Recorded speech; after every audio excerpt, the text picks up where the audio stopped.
My name is Jane Simpson. I'm the Director of Business Support. So we've been going for just over 40 years.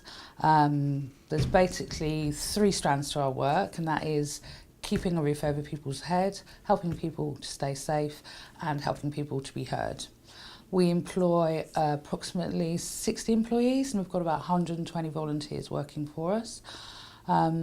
One of our main areas is housing, and we do supported housing. We run a triangle tenancy scheme which allows people to rent in the private sector who wouldn't normally be able to do so. We also give housing advice, so people, for example, who are coming out of prison or are in other vulnerable situations and they don't know where to go to get housing, we can help them find housing. So that's one of the areas. Second area is we call community safety, but that encompasses quite a lot of things.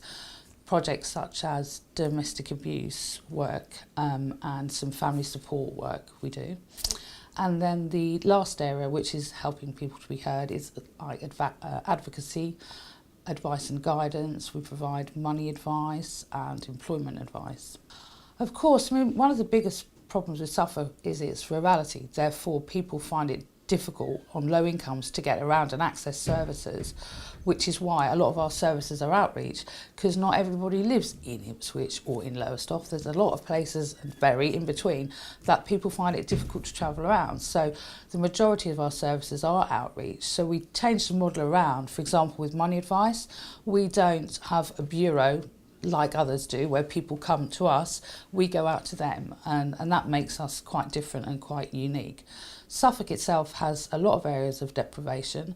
It is perceived as a pretty county, but actually there are a lot of areas of poverty and deprivation. Well, our uniqueness is our range of services, in the fact that you don't just come to us with your main problem being housing and then we find out you've got other problems and then we'll signpost you on elsewhere, or we'll tell you to go to the CAB for some money advice or whoever. We can do it for you here. So rather than passing you from pillar to post and involving loads of agencies, you'll have one key worker here who will support you with a range of different problems that you may have, and will also help you to actually find out what your real issues are and look at your problems in a holistic way, rather than just let's fix your housing, move on, sort your money advice out elsewhere.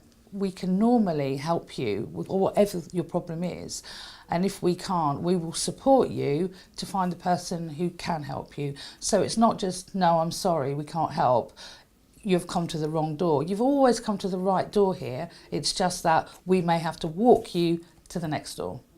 Approximately 70% of our funding is through government funding, local authority, through contracts, service level agreements, some grants through the government as well.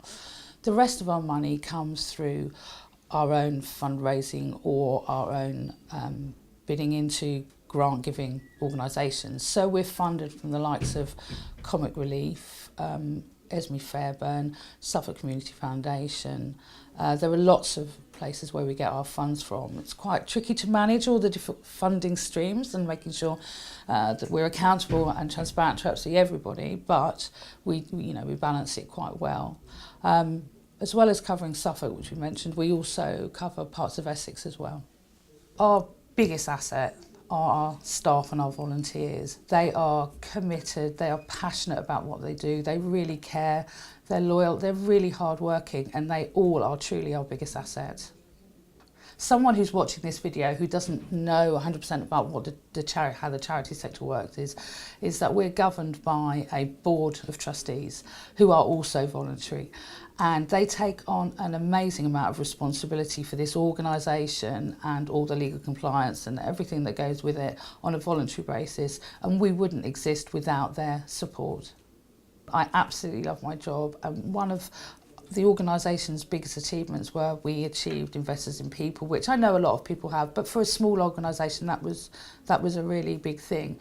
And then 4 years ago we were the first charity in Suffolk to get the Investors in Diversity accreditation, which was a real feather in our cap.